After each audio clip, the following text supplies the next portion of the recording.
Buongiorno e ben trovati a questa edizione del nostro telegiornale che apriamo con la politica. La manovra di bilancio della Regione oggi torna in giunta per una serie di emendamenti. Andrea Pierini ha sentito il presidente Fedriga prima della riunione dell'esecutivo. Ascoltiamolo. Presidente, oggi riunione di giunta, manovra finanziaria, forse la manovra più importante e anche l'ultima di questo mandato.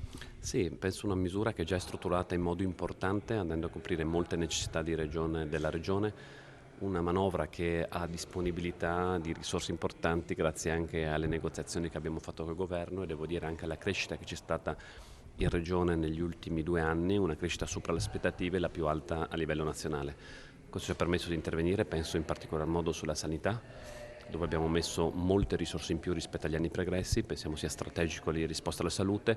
Voglio sottolineare che proprio nell'incontro che ho fatto con i presidenti di regione in questi 2 giorni, al Festival delle Regioni, è emerso la necessità di aprire un tavolo nazionale perché esistono dei problemi strutturali nel mondo sanitario a livello nazionale. Tutte le regioni, tutte le province autonome vivono una situazione di emergenza per quanto riguarda il personale, la disponibilità di personale, il sovraffollamento dei pronto soccorsi per codici bianchi e la necessità di rivedere tutta anche la medicina del territorio per integrarla al meglio e non ospedalizzare chi non ha necessità di essere ospedalizzato. Quindi oggi giunta soprattutto emendamenti legati alla sanità? No, abbiamo oggi emendamenti legati un po' tutto, dall'ambiente, abbiamo fatto misure per quanto riguarda l'agricoltura, per quanto riguarda, tutte le direzioni sono state coinvolte, la cultura. Fedriga è intervenuto anche sulle riammissioni dei migranti in Slovenia, rivelando che ieri ha sentito il ministro dell'Interno Piantedosi. Le riammissioni mi auguro ripartano il primo possibile.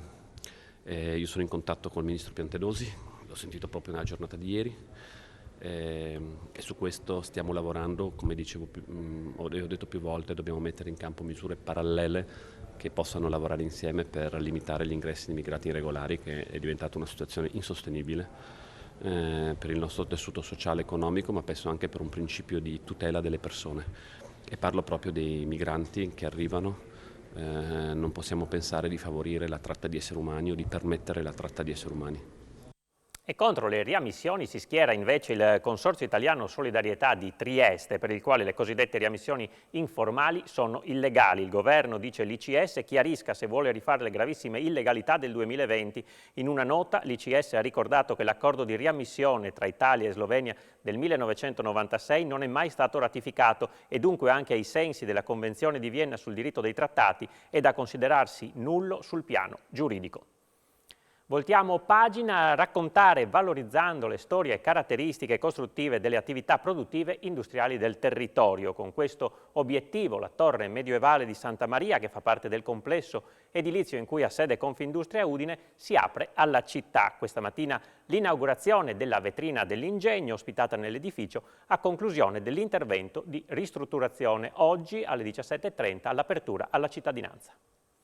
Questa iniziativa parte da molto lontano, parte dall'esperienza di Cantirs, che era stato un esperimento che avevamo fatto insieme al professor Gri in Cassa Edile, quindi era la storia del patrimonio edile, una storia fatta di persone. Questo era il punto di partenza. Poi quando c'è stata l'opportunità di pensare a come utilizzare gli spazi di un luogo così bello e così vicino alla città, abbiamo pensato di implementare e aggiornare questo progetto. Da lì è nata l'idea della vetrina dell'ingegno, che quindi ospiterà le attività e la storia delle nostre imprese. Ogni anno un gruppo merceologico di Confindustria, ce n'è 11, racconterà, secondo e declinandolo come meglio crede, la sua storia, la storia delle sue aziende, cercando sempre di mantenere però un taglio molto vicino alle persone. Quindi le imprese fatte di persona, il tutto favorito dal fatto di poter aprire questi spazi alla città. E quindi quando abbiamo pensato agli spazi accessori, che sono quelli dietro di me, credo che questo diventerà un punto molto importante, perché potremo ospitare eventi sempre legati ai temi in qualche maniera dell'industria, della cultura del lavoro, della cultura dell'impresa, in senso ampio, quanto più ampio possibile. Impennata di casi Covid in regione, oggi si è tornati a superare la soglia psicologica dei 1000 nuovi casi in una giornata, precisamente 1006 su 5445 tamponi molecolari e test rapidi antigenici. I decessi sono 6, 1 a Trieste, 2 a Udine e 3 a Pordenone. Le persone ricoverate in terapia intensiva sono 5, mentre i pazienti ospedalizzati in altri reparti sono 298, lo rende noto la Direzione Centrale Salute della regione. La cronaca, pagate 150.000 euro o vi brucio i vigneti. Per questa minaccia è stato arrestato un 47enne di Trieste. L'uomo ha tentato di estorcere 150.000 euro in bitcoin da un'azienda vinicola di Bolgheri in provincia di Livorno, ma è stato scoperto e arrestato dai carabinieri del nucleo investigativo di Livorno e portato in carcere. È accusato di tentata estorsione pluriaggravata per fatti che risalgono alla fine di marzo 2022, quando l'azienda ricevette lettere e email criptate in cui si intimava di versare i 150.000 euro in bitcoin nel giro di pochi giorni per non vedere andare incendiati i vigneti. I vertici dell'azienda vitivinicola non hanno ceduto al ricatto e si sono rivolti ai carabinieri. Da domani e fino al 15 gennaio in 150 negozi della Destra Tagliamento partirà un concorso a premi. L'iniziativa organizzata da Ascom Confcommercio Pordenone con Sviluppo e Territorio punta ad aiutare i commercianti in un momento particolarmente critico. Parte un'iniziativa unica nel suo genere, è quasi il motore trainante, no, dell'economia della Destra Tagliamento. Di che cosa si tratta? Domani esattamente il progetto Uniti Digitali entra nel vivo grazie al concorso Vinci con lo Shopping che proporremo nel nostro territorio. Un progetto, quello Uniti Digitali, che parte da lontano e ha richiesto un importante lavoro di messa a punto da questo punto di vista, ha coinvolto e sta coinvolgendo circa 250 attività commerciali sul territorio. Il concorso è molto semplice, l'acquirente entra in negozio, può aderire al concorso con due modalità, o richiedendo l'emissione di una card fisica oppure scaricando, come si avviene in tante altre iniziative, la nuova app. L'app dedicata al concorso si scarica sul cellulare. Facendo gli acquisti, a ogni scaglione di 10 euro si acquisisce il diritto di un'estrazione.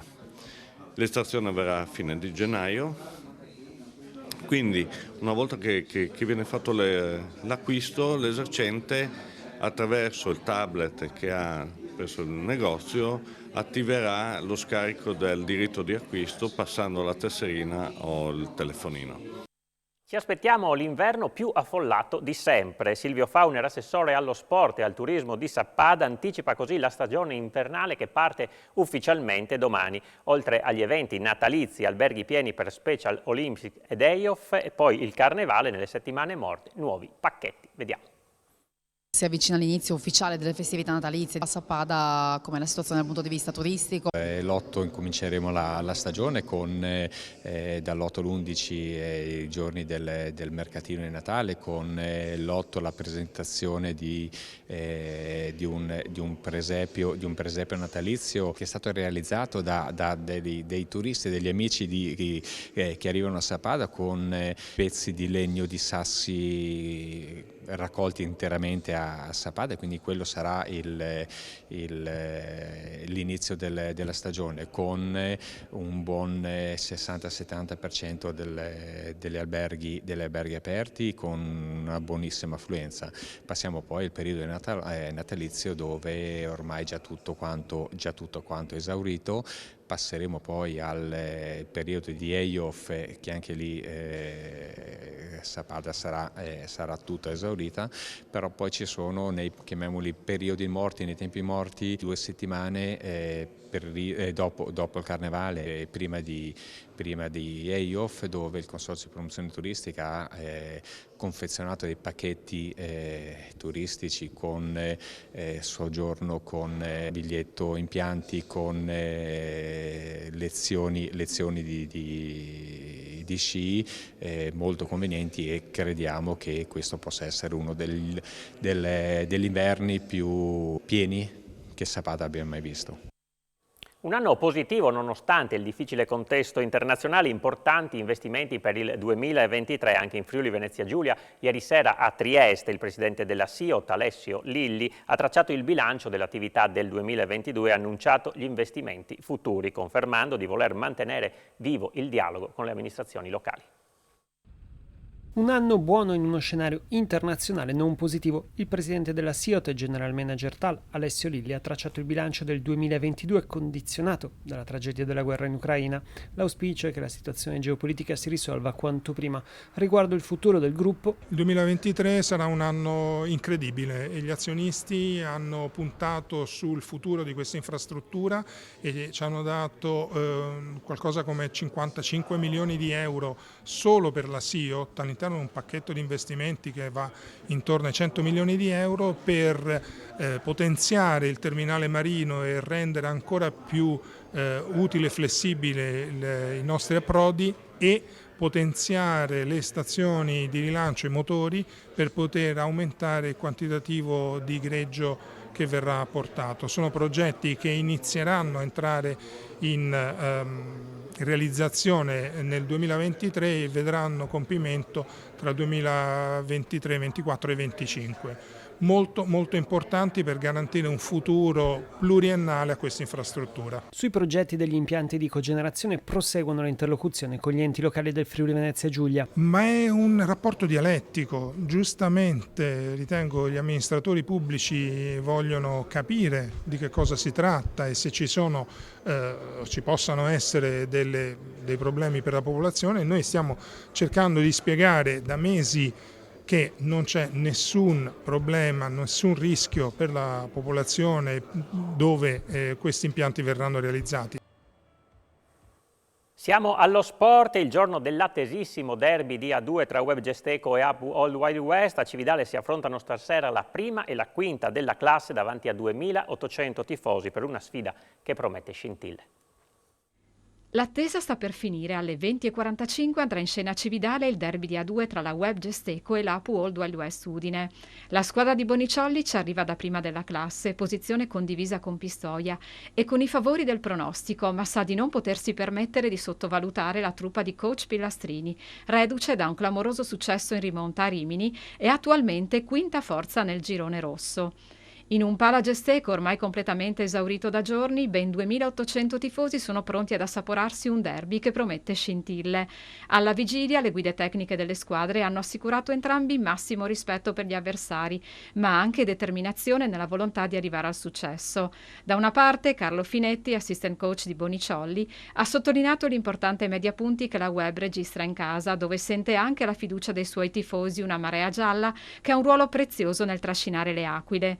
Dall'altra, coach Pillastrini, che è ben conscio di affrontare uno squadrone che si è già fatto valere in Supercoppa. Ma le aquile non partiranno battute, anzi, in casa Web Gesteco la voglia di stupire è sempre grande. È tutto, a seguire vi ricordo l'appuntamento con A Voi la Linea, grazie per essere stati con noi e buon proseguimento di giornata.